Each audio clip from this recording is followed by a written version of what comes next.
अमित शाह जी बोले जी नहीं, आप परफॉर्म कीजिए, हम आपके साथ हैं। फिर हम दोबारा बने हैं तो उन्हीं के कहने और बार बार वो बोलते हैं। जिस रोज़ प्रधानमंत्री जी अमित शाह जी, जेपी नड्डा जी जिस रोज़ बोल देंगे मैं उसी दिन रिजाइन कर दूंगा। विकास लोग जहाँ भी जुड़ते हैं, चाहे वो मर्डर में जुड़े, घिनौने किसी भी घिनौने हरकत में जुड़ते हैं, सरकार उसकी सपोर्ट करती है। अपने आदमियों को बचाने के लिए सपोर्ट। वही रुपये का मेडल 15 रुपया में मेडल मिलता है।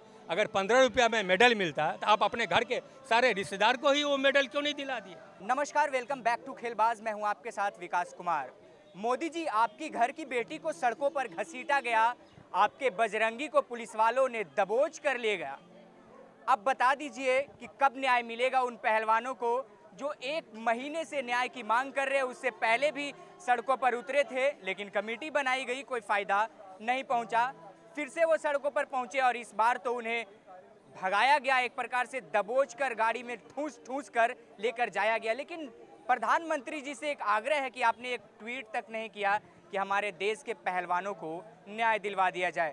जिसे आपने कभी अपने घर की बेटी कहा था, उसे न्याय मिल जाए। आपने एक ट्वीट भी नहीं किया। बृजभूषण की गिरफ्तारी भी अभी तक नहीं हो पाई है। लेकिन एक बात है कि अब ऐसा लग रहा है कि सरकार झुक रही है।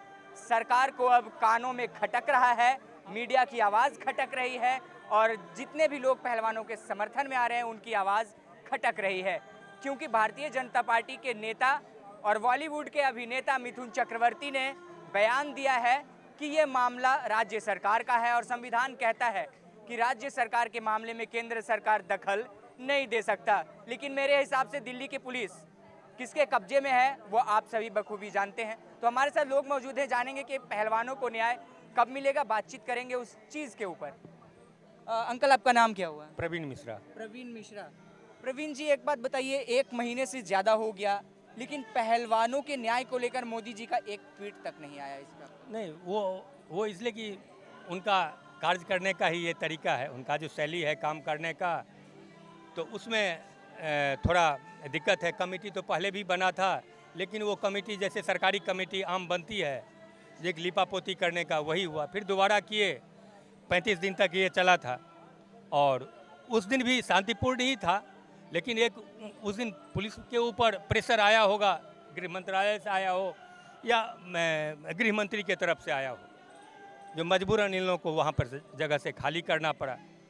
लेकिन फिर अभी जो किसान यूनियन के खाप पंचायतों का जो मीटिंग हुआ, 9 तारीख तक इनको अल्टीमेटम दिया गया है।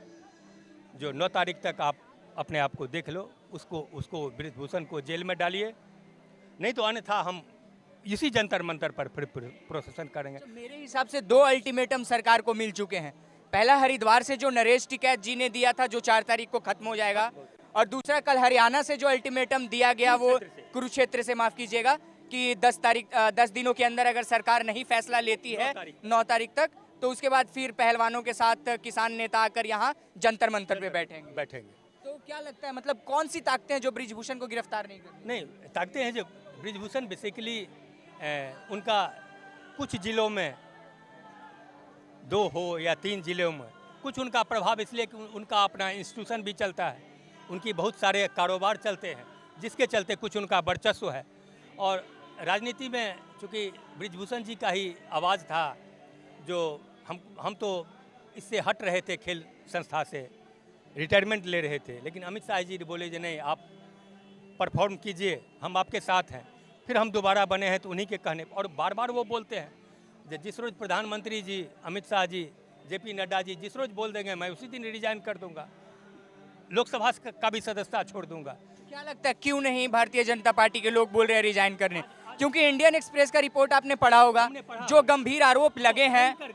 हाँ, तो उस चीज के चलते तो अब तक बोल देना चाहिए, इस्तीफा ले लेना चाहिए था, पार्टी से हटा देना। क्या होता है, अब इतना जल्दी वो मानने वाले नहीं हैं, टाइम वो लेंगे, लेकिन अंतोगत्वा उनको मानना ही पड़ेगा और वो जेल में तो जाना ही है। उसको कब तक बचा लेंगे? आपके सामने में अजय कुमार मिश्रा, गृह राज्य मंत्री टेनी का, इससे पहले वो जो बाबा थे गृह राज्य मंत्री, जो अभी तक भगोड़े हैं, लेकिन हैं वो कहाँ हैं, वो प्रशासन को भी मालूम है, आम जनता को भी मालूम। अभी यूपी भवन में कांड हुआ है मिस्टर परमार करके, देखिए कि बीजेपी का लोग जहाँ भी जुड़ते हैं, चाहे वो मर्डर में जुड़े, घिनौने किसी भी घिनौने हरकत में जुड़ते हैं, सरकार उसकी सपोर्ट करती है अपने आदमियों को बचाने के लिए। सपोर्ट वही बचाने का काम इनके साथ भी हो रहा है, लेकिन न्याय इनको मिलेगा। और इसलिए कि धीरे धीरे जितने भी इंटरनेशनल दबाव से लेके अपने इंडिया के लोगों में भी जागरूकता आया है, लोग अब सामने आ रहे हैं और महिला रेसलर के प्रति अपनी सम्मान दिखा के अपनी माने भागीदारी दिखा रहे हैं। अच्छा, आपके हिसाब से एक रिटायर्ड आईएएस ऑफिसर अगर कोई पहलवानों के बारे में ऐसा बयान देता है कि गंदगी था, हटा दिया, सही किया, जैसे जंतर मंतर से उनको हटाया गया और 28 तारीख को जो हुआ, एनसीएस थाना एक रिटायर्ड आईएएस हैं, आईएएस नहीं है, आईपीएस माफ कीजिएगा, रिटायर्ड आईपीएस, तो वो कह रहे थे कि मतलब गंदगी था, हटाया, अच्छा किया। देखिए, हर एक ऑफिसर्स चाहे वो जज साहब हमारे हों, रिटायर करते हों, तो वो थोड़ा राजनीतिक में अपनी दूसरी कुर्सी पाने के लिए चापलूसी करते हैं। ये उनका चापलूसी करने का तरीका है। वैसे ये अच्छे ऑफिसरों का ये काम नहीं है। वो बोले कि गोली मारने का भी होगा, वक्त आएगा तो मैं गोली मार दूँ और अगली बार मैं पोस्टमार्टम टेबल पर मिलूँगा, ये शब्द उनका था। लेकिन ये अच्छी तरीका नहीं है, ये शोभनीय चीज़ नहीं है। और इतनी चमचे के इतनी कुर्सी के लिए इतनी लोलुपता क्या? जितना दिन आपको नौकरी करने का था, भारत सरकार का आपने किया था, स्टेट गवर्नमेंट का आपने किया था, लेकिन इस हद तक गिर जाना, वो भी जो रेसलर हैं कोई मामूली नहीं है। और देश के मेडल, ब्रिजभूषण जी भी बोल रहे थे 15 रुपये का मेडल, 15 रुपया में मेडल मिलता है। अगर 15 रुपया में मेडल मिलता है तो आप अपने घर के सारे रिश्तेदार को ही वो मेडल क्यों नहीं दिला दिए?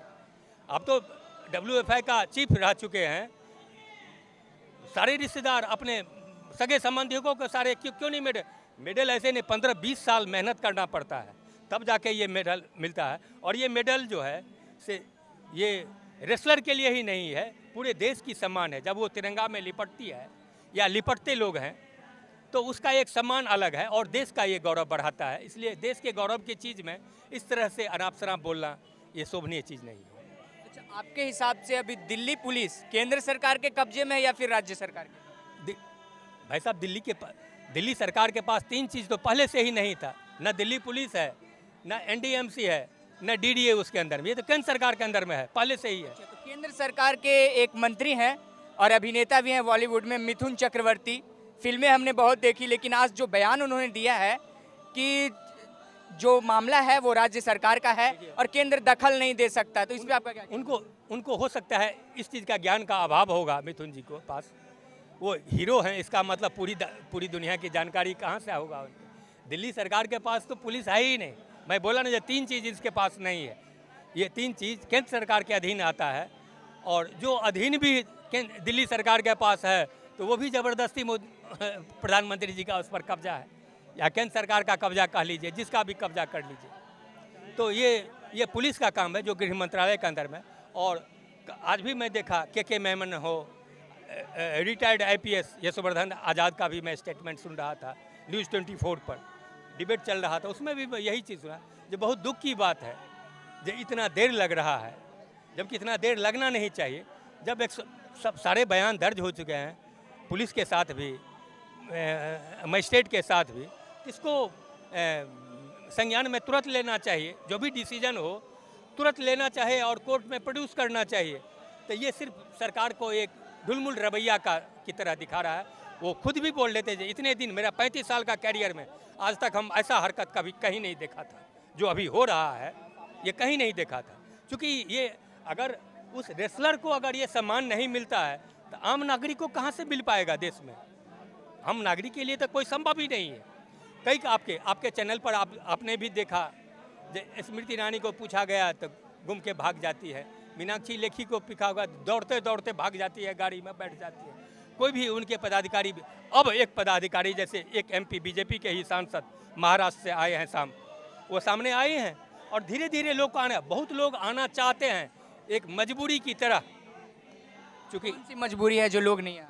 देखिए कौन सी ये एक, चूँकि हमारे हो सकता है प्रधानमंत्री जी का डर हो, और क्या मजबूरी होगा? प्रधानमंत्री जी का डर के कारण, और या तो अपनी कुर्सी का लोभ हो, इतना जल्दी हटना नहीं चाहते हैं। सब बहुत सारे MP आना चाहते हैं। कुछ हरियाणा के भी बहुत लोग मैंने एक MP आए हुए थे, वीरेंद्र सिंह, वो भी आए थे, जिसमें सतपाल मलिक भी थे। तो वो आए हुए थे, जंतर मंतर भी आए थे, मैं भी उनको देखा था। तो सब लोग आ रहे हैं धीरे धीरे, और इसको बहुत सारे हमारे सत्ताधीश जैसे बीजेपी के लोग कहते हैं ये कोई राजनीतिक मंच नहीं है। अगर जो भी वो खुद बोले थे, जो भी आना चाहते उनका स्वागत है, लेकिन वो खुद अपील करते थे रेसलर लोग, जिसको राजनीति मंच नहीं बनाना है। हम धरने शांतिपूर्ण ढंग से कर रहे हैं और शांतिपूर्ण ढंग से करेंगे, और न्याय उनको किसी भी हालत में न्याय तो मिलेगा। देर जो भी हो, न्याय उनको मिलेगा, इसको कोई नहीं रोक सकता। चलिए, बहुत शुक्रिया आपका। तो ये थी दिल्ली की जनता, जानने की कोशिश कर रहे थे कि आखिर हमारे देश के पहलवानों को न्याय कब मिलेगा। तो राय रखी आप लोगों के सामने। अब आप लोग कमेंट बॉक्स में अपनी राय आकर दीजिएगा कि पहलवानों को न्याय के लिए क्या सरकार काम करेगी। दीजिए हमें इजाज़त। मैं था आपके विकास कुमार, बहुत बहुत धन्यवाद।